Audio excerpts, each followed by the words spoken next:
So as we came back to action, approaching the 19-hour mark of the race at 9:45 a.m., the Jag's lead was 3 laps over the Toyota, 41 laps over the Nissan of Jean-Pierre Moretti, the number 30 car, and things were about to take a dramatic turn, David Hobbs.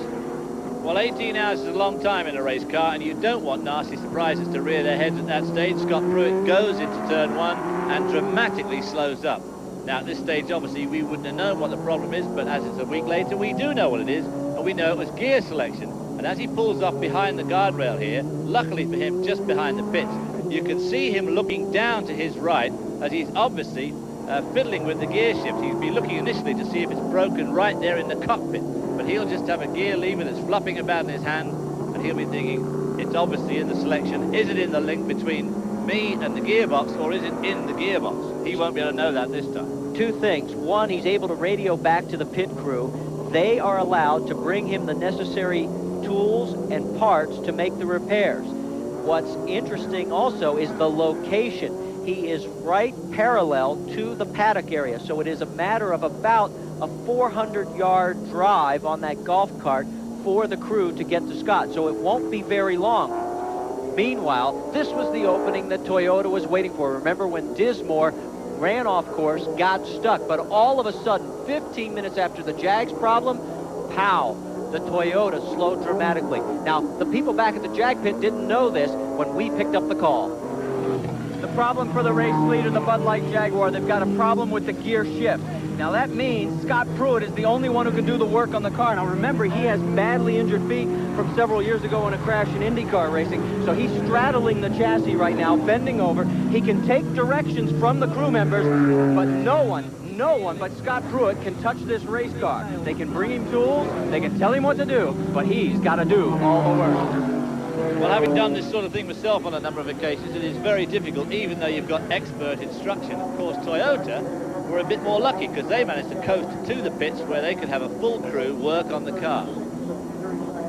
Now, at this point, we knew that Toyota had a ring and pinion problem. Normally, that is a 45-minute change.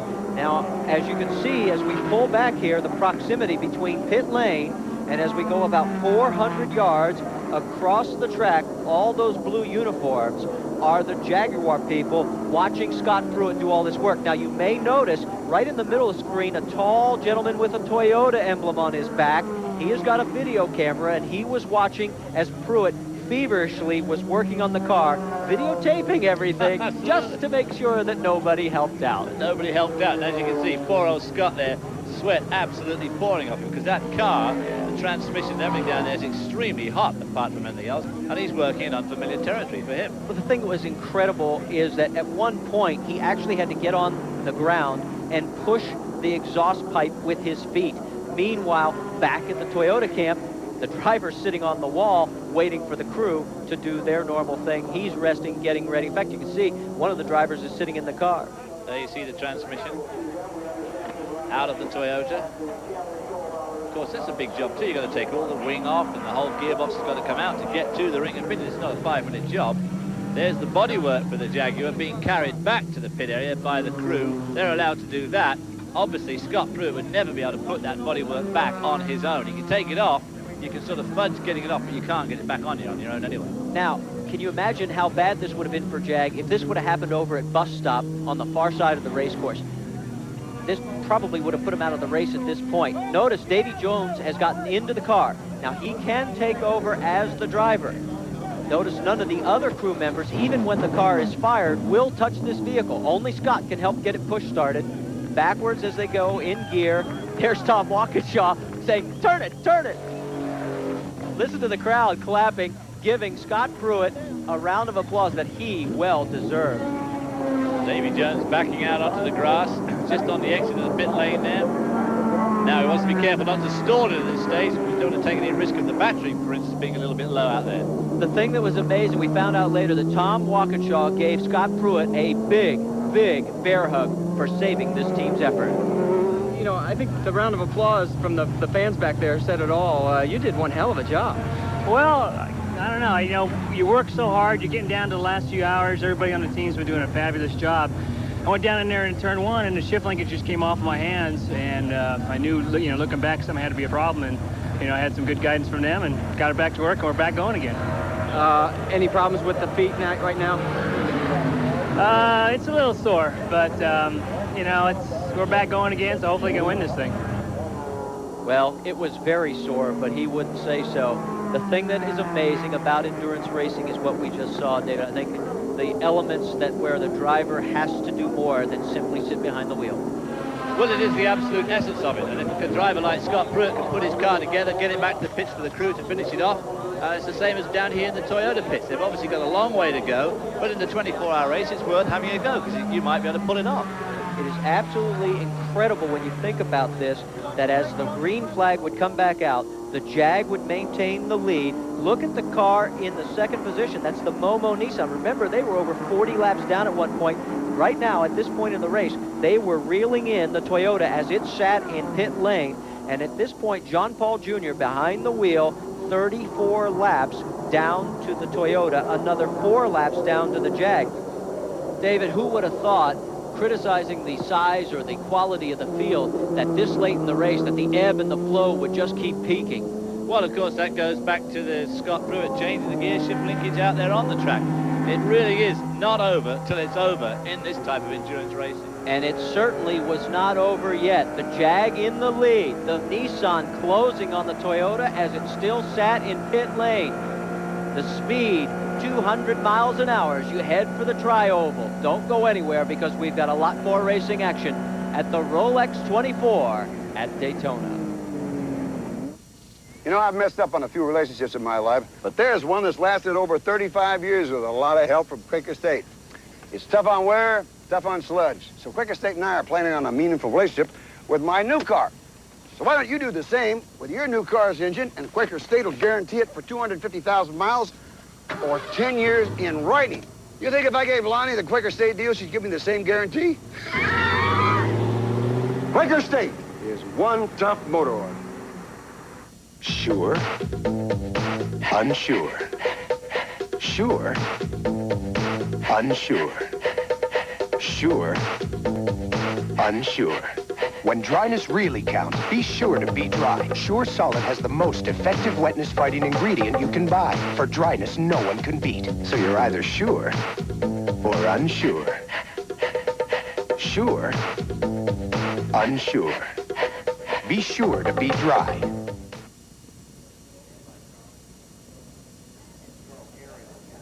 I'm Charlie Steiner at Madison Square Garden in New York, where they were expecting some magic to return to the old garden tonight. Instead, what we got was a disappearing act of Michael Dokes.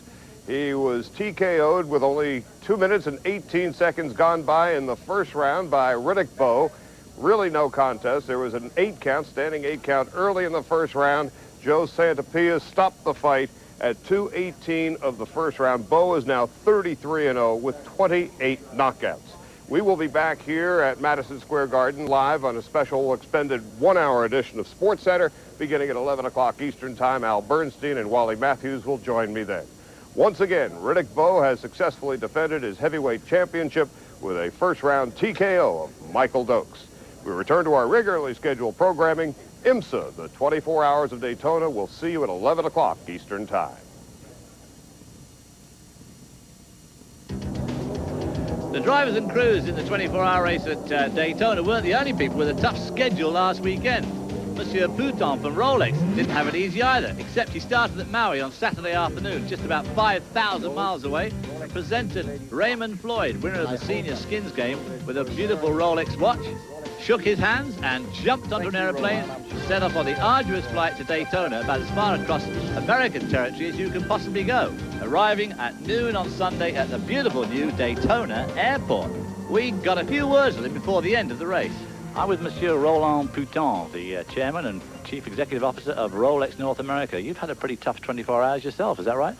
Well, it's a tribute in terms of what I would call modern transportation communication can achieve. We're going to do some backtracking at this point. While that great battle was going on between the Toyota and the Jag, during that same time frame, this is what happened in GTS. Tom Kendall came in as the leader, but boy, did they have a surprise coming. We didn't know how bad at the time. the team's worst nightmare. You have survived the long night, you have the lead, but you can see that lead go away because you've got a problem. They're going to have to jack it up, take a look, and they think it is the drive shaft. So they'll go to work, and it could be a long stop for the number 11 Roush Mustang with Tommy Kendall at the wheel. It did turn out to be the drive shaft, and it did allow Steve Millen to take the lead as he was 6 laps down before the Roush 11 car went into the pits. On this lap, David, he would take the lead. As he goes around the east banking there in the shadow this morning, cast by the low sun, swooping down the front straight. These cars, you know, they're not exactly slow cars. He's probably doing 185 miles an hour as he crosses the start finish line and passes the 11th car to take the lead in GTS. More of that incredible seesawing that we saw last weekend in this race. And this was going on while the GTP battle was going on, and then all of a sudden, here comes the Nissan into the pits, and they had to make a brake rotor change in the rear, and it was a long, lengthy stop for them as well. So, again, the question was going to be who would take the lead? Well, it turned out to be Mark Martin. The number 15 Roush Mustang was in 3rd place, and through this cycle of stops, ends up taking the lead, and Jack Roush had to be smiling at this point because he knew it was his 2 cars to the Nissan's 1. Always a big help, because there had been 2 Nissans in to start with, but the Jeff Brabham car ran into problems pretty early on, really, and was out of the running. There we see, coming into a gaggle of traffic as we go through the chicane, and the number 11 car finally pulls out of the pits.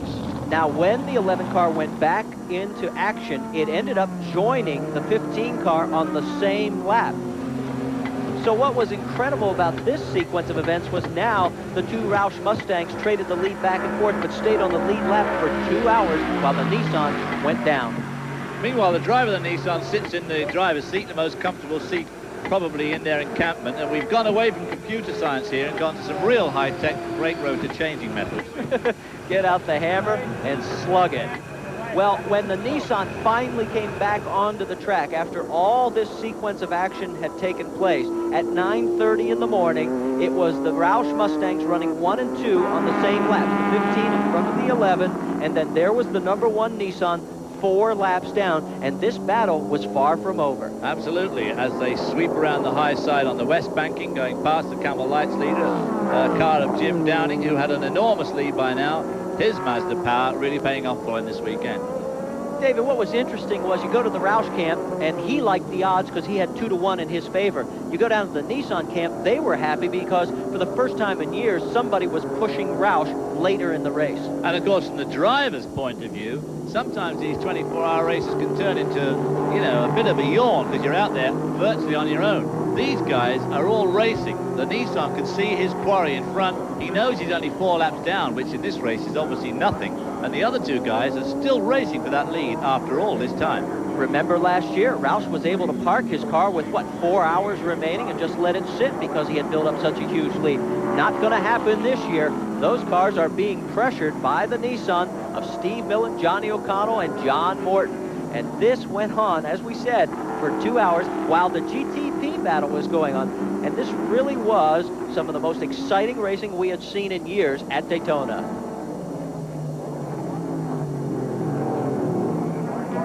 Remember earlier we promised you ZZ Top drummer Frank Beard? Well, this was when he climbed out after his first drive as a professional, and we sent our rock and roll expert, David Hobbs, down to the pits. That's not David's Rolex, that's Frank's. David? Frank, this is your first pro race, and you're in the race with some of the best drivers in the world. Did you see anything that really took your attention? Oh, did I ever? I was following another 911 around, and I noticed that the Bud Light car was coming up behind me, so I, of course, got out of his way like you should. He went around me, and the 911 in front of me spun, and I saw this car doing 60, 70 miles an hour, came up on him, stopped on a dime, jumped sideways 6 feet, accelerated away, and I'm looking for a place to get at. I'm looking for somewhere to bail out. I'm thinking this is going to be a ball up. Looked like Emmitt Smith running around a Buffalo linebacker. All right, David, tell me the truth. What's your favorite ZZ Top tune? Well, I must confess it's a group with which I'm not incredibly familiar. Montepani more his style. Back with more after this. My brakes started squeaking. So I called the dealer. He said, bring them by Thursday. Next Thursday. So I asked him, what about now? I mean, I've got kids to drive to school. At Midas, we don't want you driving around on worn brakes. That's why our experts can fix your brakes right the very same day you bring in your car. I went to Midas that day, and I got my brakes fixed that day. Midas, because your brakes can't wait.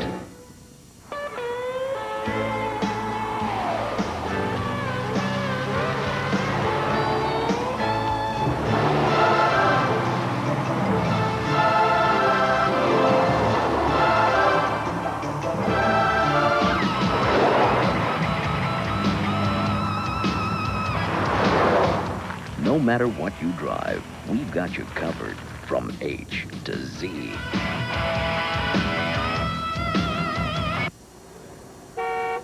What?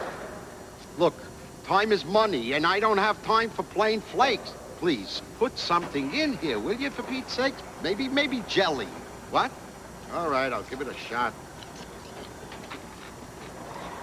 Tastes good. Good. Good and crunchy. It tastes good. Just the way it is. No frills, no nothing. Kellogg's Corn Flakes. Kellogg's Corn Flakes. Taste them again for the first time. What?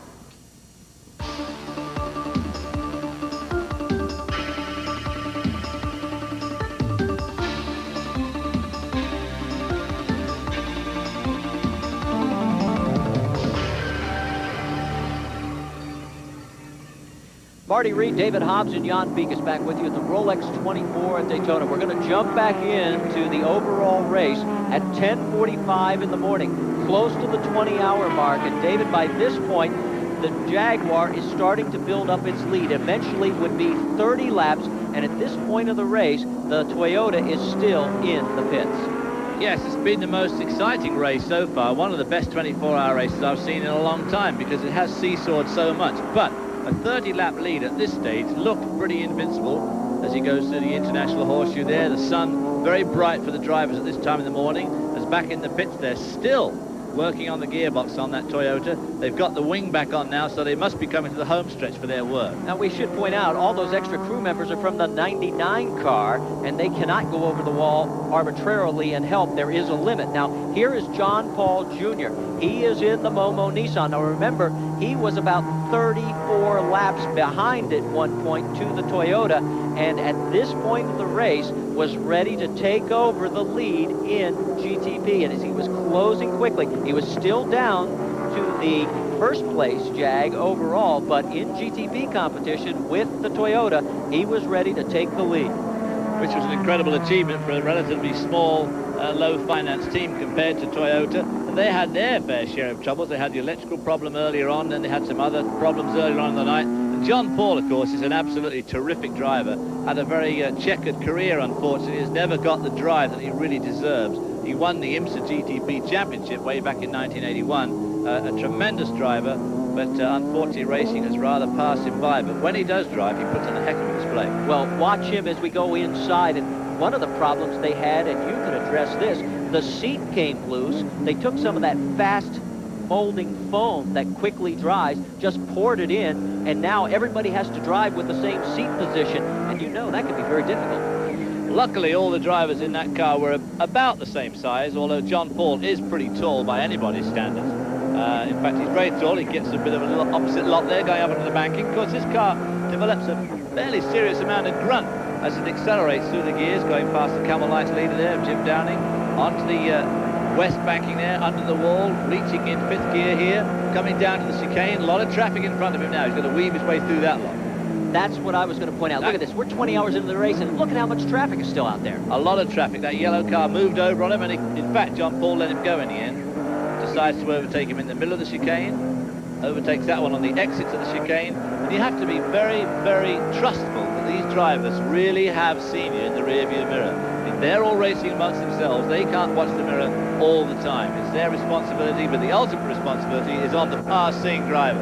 Remember, closing speeds of a 100-mile-an-hour difference, and the question now is, fatigue. How much is it playing into the driver equation? Well, it does play a lot of part in the driver equation, because you've got a lot of drivers out there and they're all having a different fatigue level. I mean, some of these guys driving some of the slower cars probably aren't as fit as they should be to drive in a race like this, so their fatigue level will be much worse than somebody like John Paul, for instance. Here is the team being informed that, yes, they are going to be on the same lap and will have an opportunity to take the lead, just as the Toyota, after a 1 hour and 15-minute pit stop to replace the ring and pinion. They're back together and they're back in this race.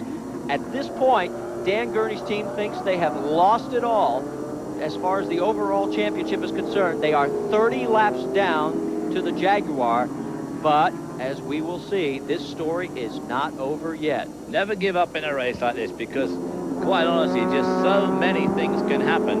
Obviously, when the driver comes in with a problem as the Momo car leaves the pit.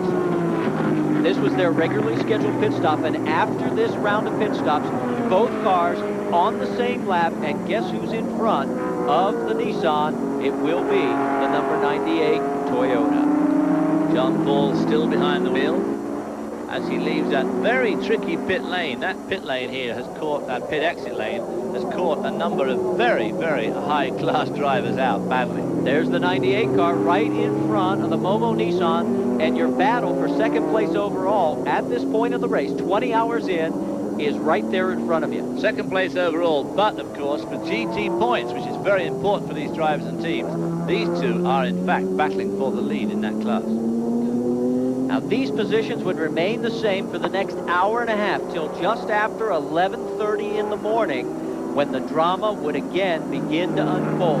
And I guess the question becomes, how do you keep your sanity when you saw all this action going on? Because all of a sudden, the Jaguar team's hearts had to stop, because there is Davy Jones slowing down coming out of the bus stop chicane, and they had a major problem.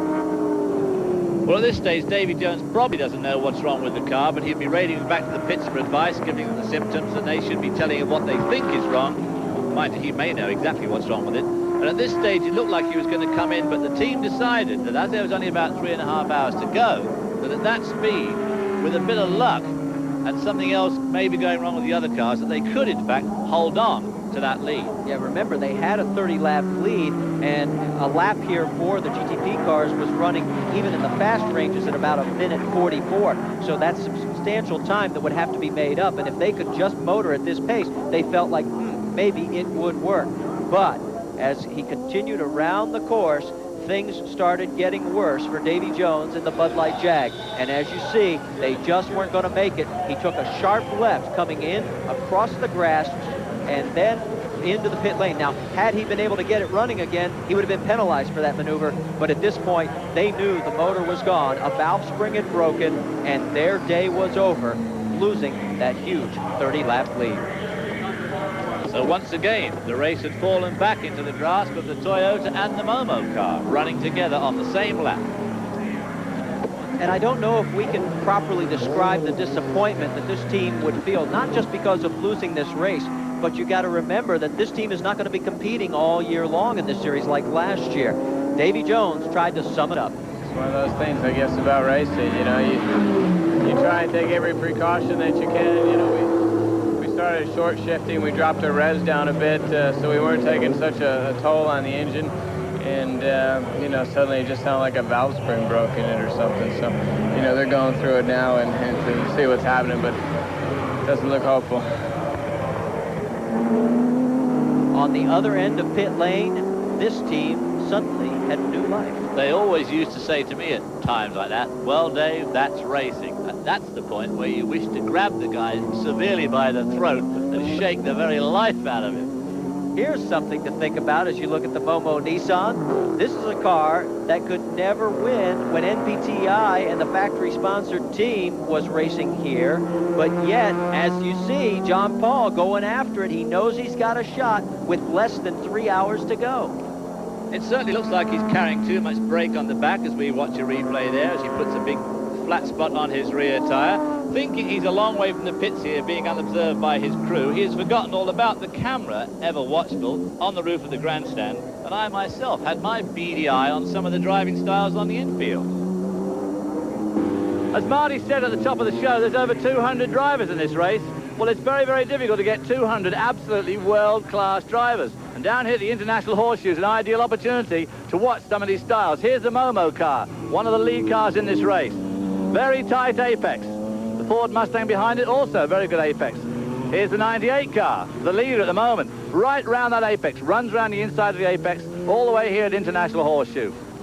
Now we can look at some of the other drivers and their styles. The 82 car, that's the Dick Greer car. Also a good tight line, as is the 58 car following it.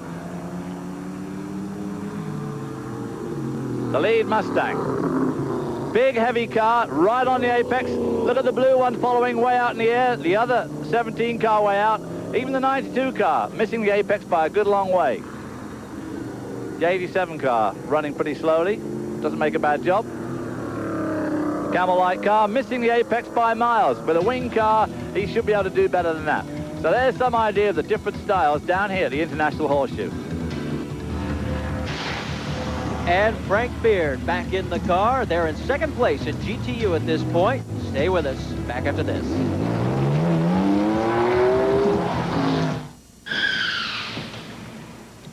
Hi. You know why Quaker State asked me to be their spokesman? Because I'm tough. And Quaker State is tough, too. Tough on wear, tough on sludge. And if you use Quaker State in your new car's engine, they'll guarantee it for 250,000 miles or 10 years. In writing, Quaker State is one tough motor oil. So naturally they asked me, because I'm tough. I am tough, aren't I? Today we're gonna prepare a spicy little thing. You're gonna like it, I guarantee. Took all the hottest things in your kitchen and put them in one big pot. Ooh, that looked good already. Took the whole thing and lowered it slow, slow like in the water. Now you stir real fast, fast, fast. And just watch it cook.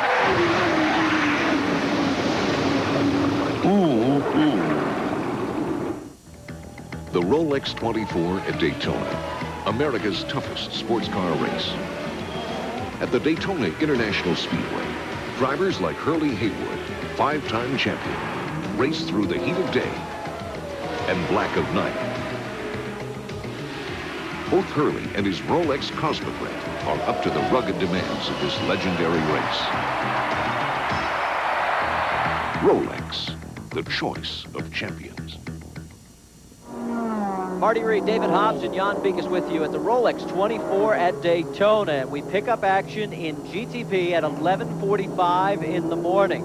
The Jag has departed the premises. It is now a battle between that Toyota and the number 30 Momo Nissan, right now driven by John Paul Jr.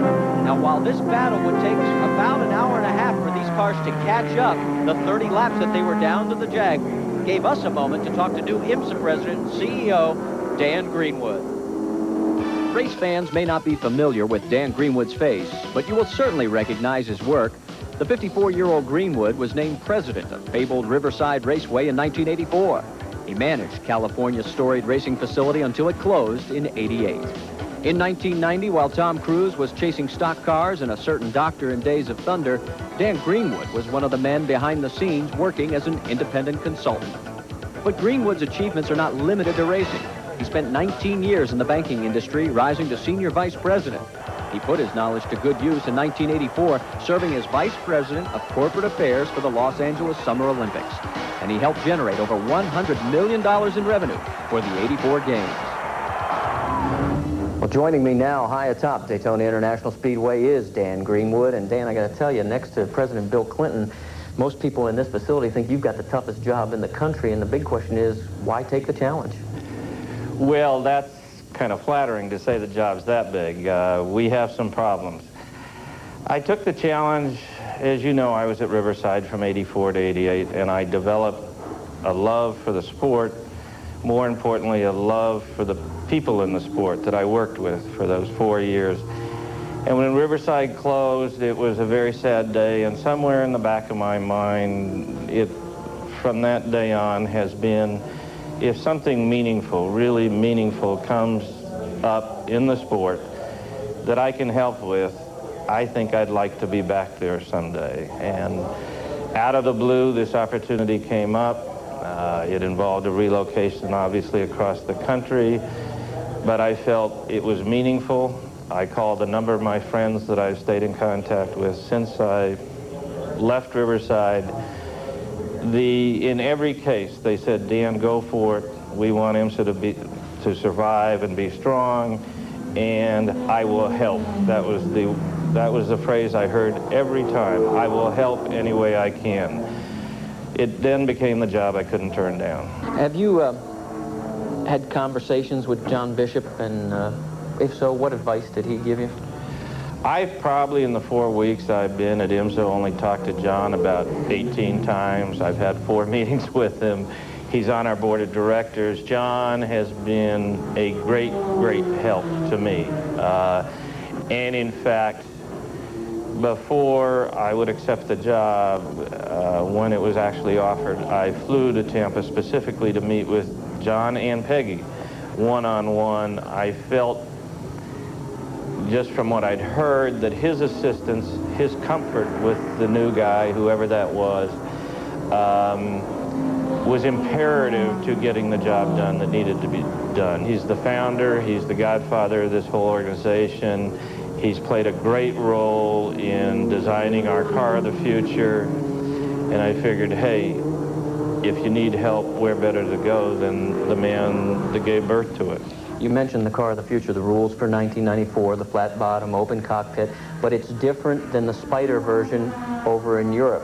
Is there going to be a melding between those two for this to be successful in both continents? I sure hope so, and I can't give away any confidential things at this time, but by the time this airs, there will have been at least one very important meeting towards that end. We are very, very confident that we and the Europeans and the Japanese will be in sync within a very short time. We're working very, very hard on that.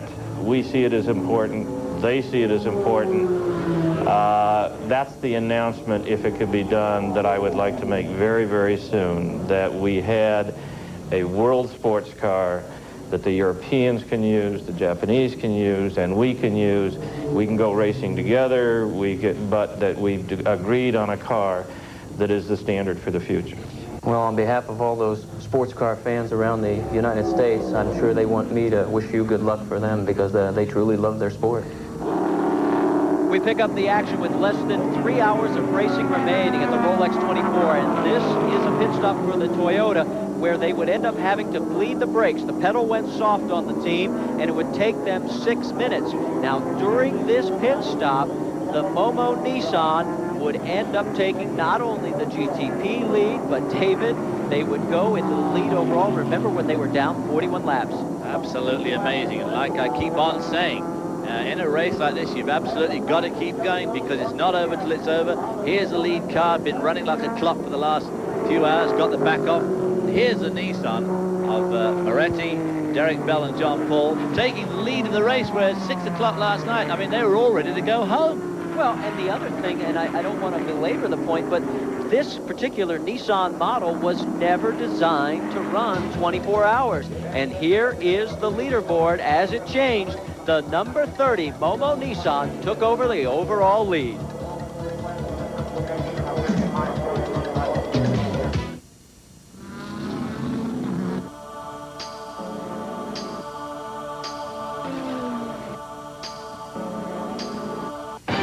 Don't wait. Get the news weekly of motoring, Auto Week. Don't wait for driving impressions. Auto Week drives them all and tells you about them first. Don't wait for car news. Auto Week covers the world. Auto shows, the new, the old, and brings it to you fast. Don't wait for racing news. Get the news weekly of motoring. Auto Week brings you the winningest coverage first. Don't wait. Get Auto Week, the news weekly of motoring, now. Call 1-800-828-4100 for a full year. 52 issues at the special TV price of $19.95. Just 38 cents an issue. Save $80 off the cover price. You've thought about it. Stop waiting. Do it now. Call 1-800-828-4100 for the news weekly of motoring.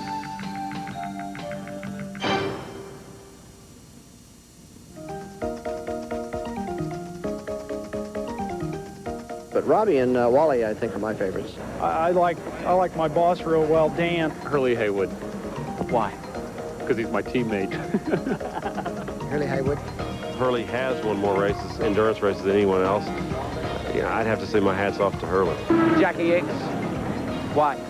Because I just think he had the most incredible mechanical sympathy for the car. I think that'd be probably a toss-up between Jackie X and Derek Bell. Probably Marty Reed. Oh, Jesus. Probably Marty Reed. No. Oh, no. We're picking proven capability. We're picking on him this week. I'm next week's target. Oh, okay.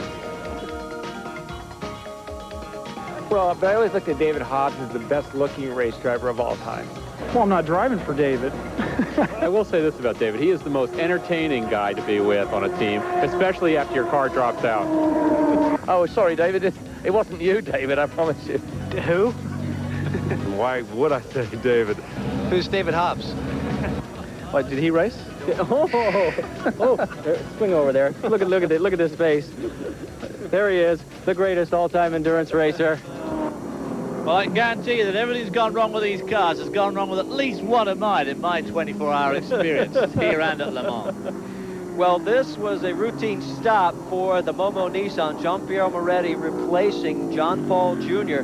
Little did we know that this would be the last time the car would make it to the pits. 1:45 in the afternoon, just about 2 hours and 15 minutes of racing yet to go, and the Nissan was well in the hunt. At this point, after the pit stops, the number 98 was 1 lap down with P.J. Jones behind the wheel, second place overall. It was going faster than the Momo car, but as you've just said, we only had 2 hours and 15 minutes to go, and still a lot could happen in that time. So the Momo team at this stage were pretty pumped. Well, you get an idea just how much they had to go. That's the full lap they still had to make up. So there was a good reason to believe that the Nissan would make it to the finish line and be threatening for the win. But as the Toyota put the throttle down and they were running some very quick laps, all of a sudden, Jean-Pierre Moretti pulled the Nissan over just by the turn 6 exit, heading up onto the high banks, and he climbed out of the car. This is just one of those awful gut feelings. It's very hard to explain to anybody that's never done it. There's just something so depressing about getting out of a race car so far into a race. I mean, these guys have gone 22 hours. What's worse, go 2 hours and out or go 22 hours and out? I think 22, quite frankly. Yeah, well, you can see the dejection on the team. Look at John Paul Jr. in the black driver's suit being consoled. That's Kevin Dorn, the crew chief. These guys really put together one heck of an effort. David caught up with Jean-Pierre Moretti and talked to the man who made it all happen for the Momo Nissan. In any case, it was a few laps that I had the red light with the oil pressure in all the slow corner, and then there the engine just stopped. So you're done for the day? No, I can take a flight and go back to Milan, but with the race is finished. There is Bryce Cobb. Now, this is the Dyson Porsche 962, the lone remaining Porsche in the field, 5th overall, and they will have enough time to move into 2nd place in GTP standings. I couldn't believe when I was interviewing Jean-Pierre there how well he took it all, and he really is one of the gentleman racers left. Absolutely very, very gracious in defeat there. I couldn't believe it. He was just so sort of normal about it. It was just one of those things. But just another 22-hour minor problem, right? Absolutely. Well, this was no minor problem for the number 1 Nissan. They were 4 laps down at this point, but they had a big problem. Here's David Hobbs. Well, we lost the turbo right at the end there, but at the same time, the second gear's going away. You could hear it had gone through the hardening and it was getting very noisy. So it takes a while to change the turbo, so they're going to change second gear as well. In fact, all the gears. Seems to be an awful lot of people working on the car. Is that by design? Well, if you come back into the garage here, you know, it doesn't matter how many guys work on the car. If you stay in the pit lane, only 4 guys can work on the car. So it's smart to come back here, isn't it? Well, you can see just how many of these guys are swarming all over the machine. This, for all intents and purposes, David, took the battle away from Nissan. They had no chance of winning unless both the Roush cars collapsed, and the numbers just weren't in their favor. No, and here we see Tom Kendall in the Roush car. What Steve Miller didn't say, you do get the penalty exacted, of course, if you go back to the garage to work on the car, but it is a much quicker stop. So the two Roush cars, all of a sudden, were all alone in GTS with just under 2 hours remaining. And now it was team orders. John Fergus was told to drop back behind the number 11 car. He would eventually take over second place, as he would have to make up those laps that he was down to the number 1 Nissan that was now in the paddock being worked on. And there he is, the wizard. He looks like he's on his way to number 9 in a row. Oh, yeah. Consider the interest you're paying on your credit card. Thanks to Smart Rate from the Discover card, there's a chance to go lower.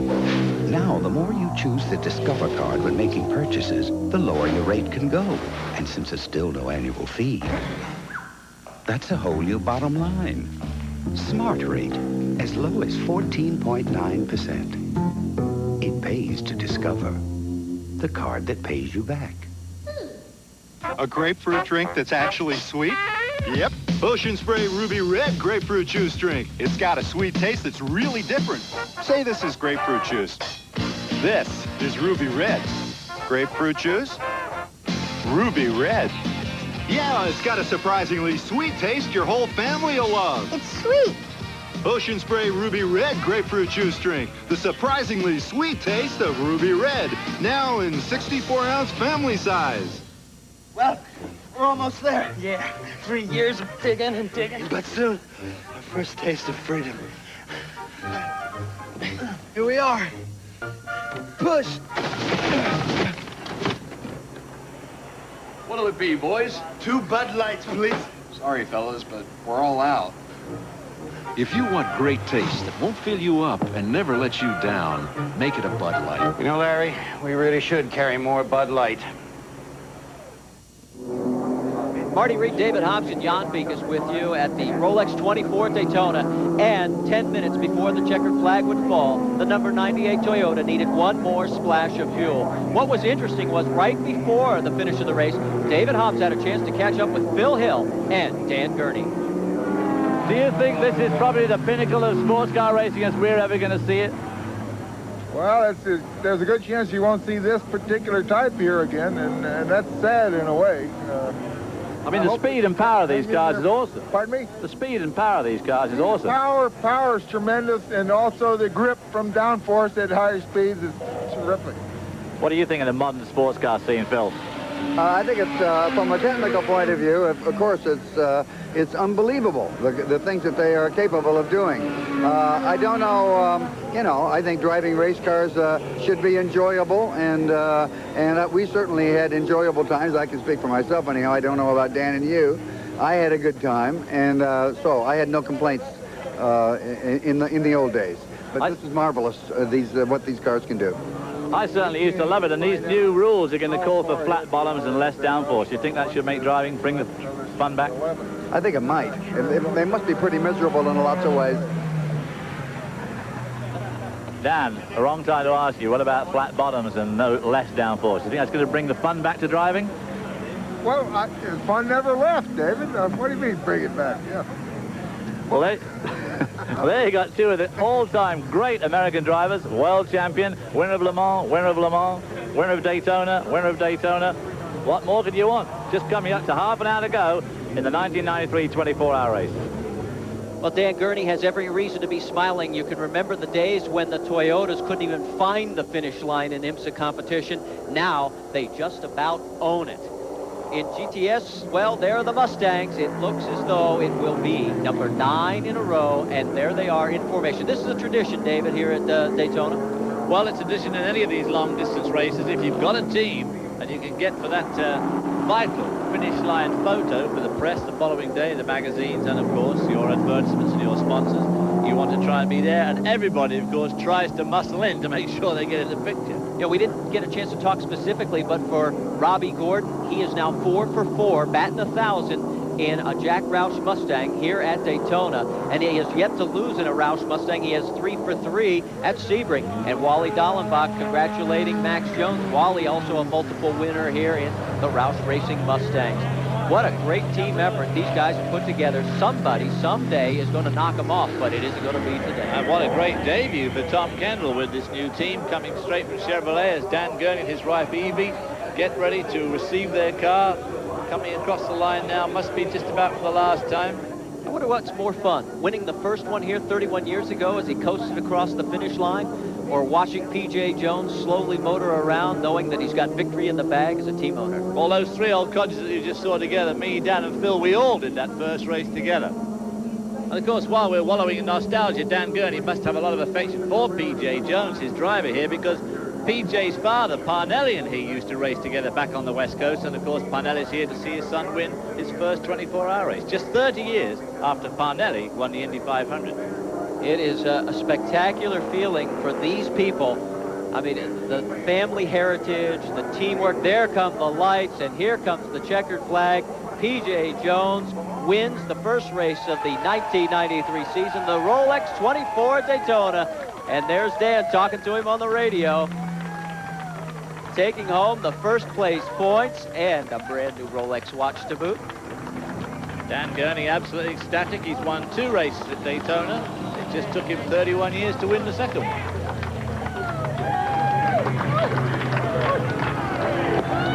And the Roush Mustangs are going to finish 1, 2. The Nissan will be 3rd, and there is a happy Jack Roush team. They have done it for 9 straight years, winning the GTS crown. They will finish 2nd and 3rd overall in the race. They almost pulled off the magic number. And there's Jim Downing, 3-time Camel Lights champion, the father of the division, but his first 24-hour crown. And in GTU, the Dick Greer team does it again. 3rd year in a row, they win the GTU championship. Rob Dyson crosses the line in his Porsche 962, followed by the 3 Porsche GTs that won the Invitational class, based on the 911 that Hurley Haywood won the race outright in 20 years ago. What a difference 20 years makes. A little history, past and present, crossing the line together. Here comes the victory lane celebration. Thumbs up from Rocky Moran as P.J. Jones pulls in to the congratulations of the entire Toyota team. And they will be making the short drive after covering over 2,000 miles, well over 700 laps of racing, down just a few more 100 feet, make a left turn, and they will be celebrating one big championship victory on the 1993 IMSA Series. Stay with us. We'll visit them and some of the other winners here at the Rolex 24 at Daytona. Don't go away. Beans, you're gonna be okay. You just have to take it easy for a while. I know, because when I was a little kid, I hurt my knee too, like you. And Dad told me it's gonna get better. How's that cough? I'm fine, but Beans hurt his knee. Here, this will make Tommy feel better. This is for Beans, and this is for you. Look, Beans. Some kids needed a playground, and they were gonna get it.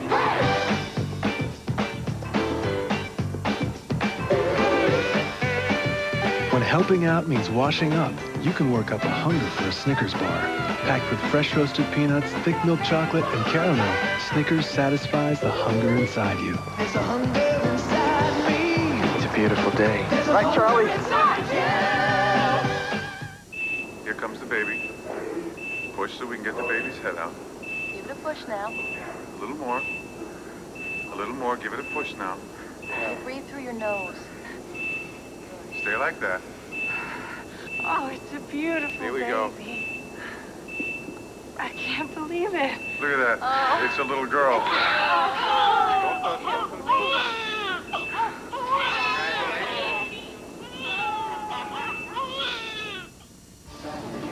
ESPN's presentation of the Rolex 24 at Daytona has been brought to you by Rolex, the watch of achievers the world over, and by Quaker State. The Big Q is one tough motor oil. Taking a look at the final standings in GTP, it is Toyota, Porsche, and Nissan. Let's go to Jan Beekes in victory lane. Rocky, we'll start with you. Congratulations. You did a lot of driving throughout the night. You were also there when there was a brake problem, but yet that Toyota just kept on going, kept on going. What a great run. Well, it's just a tribute to Toyota, All-American Racers, TRD. I mean, they gave us just one fantastic race car. We drove this thing like a sprint race the whole way. Just were absolutely on the gas and sticking her in traffic, and You know, what can you say? We're just damn fortunate to be here, and personally, it's been victories have been few and far between for me, and it's nice to get a big one. PJ, you got to take it across the line. Congratulations on your first 24 hours. Thank you. I mean, it was a roller coaster ride all the way up since morning. You know, one time we were 20, 30 laps down. The next time we have a chance of winning. The next time we're 3 laps down. I mean, we was ups and downs. And like Rocky said, I mean, Toyota, TRD, the team, they did a fabulous job. We were just one piece of the pie that made it work. And Mark, we saw you last night and you were dejected. I mean, talk about ups and downs like PJ talked about, but yet you're in victory circle. You did get off course a little bit, but it didn't slow you down much, and then you got to get back in and put in some great laps. Yeah, thank God it didn't hurt anything, and that's what saved us. I just was trying to get through some slow traffic, and you know, the track had a little bit of dampness, and locked the brakes and slid off and got into some hay, and it clogged the ducts up. But the guys were able to pull the stuff out, and you know, the way we went. So from then on, I mean, we were, like Rocky said, we were sprint racing pretty much the whole time. And I'll tell you, this four-banger just took all we could lay into it, and it's amazing. Congratulations to all of you. Thank you. Thanks a lot. In GTS action, it is Ford, and Nissan. And what do you say that hasn't already been said about the Roush Mustangs? Let's go to Jan Vikas. He's caught up with the winners. I'm really happy to be part of the Roush team. You know, I wouldn't win 4 of these things if I wasn't part of the team. And, you know, they know how to prepare the cars. And that's all I have to say. They're number one. I was telling all these guys, the guys at the shop, they were all saying how Daytona was such a great event. I always thought Daytona was great when it was over because I've never left here a winner. But I tell you, when you're black and blue all over, to leave here a winner, that makes all those aches and pains go away. And now I know why they were always smiling. Thank you, Tommy. It certainly is easy to smile when you are winners. Checking the results in Camel Lights action, Frank Jelinek, John Grooms, Tim McAdam, and Jim Downing winners. And Jim Downing gets that long-awaited 24-hour crown. Let's go to Victory Lane once again. And let's start with Jim Downing. Jim, you've raced here for a long time, but your first 24-hour victory? Yes, it is. I've been trying since 1978, mostly in Mazda products to win, and haven't been able to pull it off. And it's really a dream. Frank Jelinek and his crew gave us the chance to do it. It's a real thrill. But this car just kept on running and running and running. I mean, very, very few problems. Well, we designed and built this car. and Rick Ingman built the engine. So what do we expect, right? That's what you do for 24 hours, right? Yes, that's right. No problems. And we had no problems today. We literally didn't have any problems. We hit all the yellows right. The car started every time except the very last one. It was just a perfect day. Congratulations. Thanks very much. In GTU, Dick Greer's team does it again. Third in a row, they had only one problem, a stuck fuel filter. What a team. They just keep on winning. You're getting used to this here. Well, I don't know whether you get used to it. It's awful nice for it to happen to you. You know, there's been a lot of work put into it. People don't realize you spend 3 months preparing a car. The guys say, you know, will it be done before Christmas? Well, it wasn't done the day before we left down here, so there's a lot of work goes into making the car work, let alone having 3 competent drivers here that aren't going to hurt anything and keep out everybody's way. Well, there's a lot of work that takes place before you get here, but there's no other race that's so much work when you're here for you guys. Oh, no, but I mean, you wonder why you come. I mean, it's almost stupid to race a car for 24 hours, but it's fun if you win. I mean, you just can't believe the excitement and the thrill of it, especially when you get old.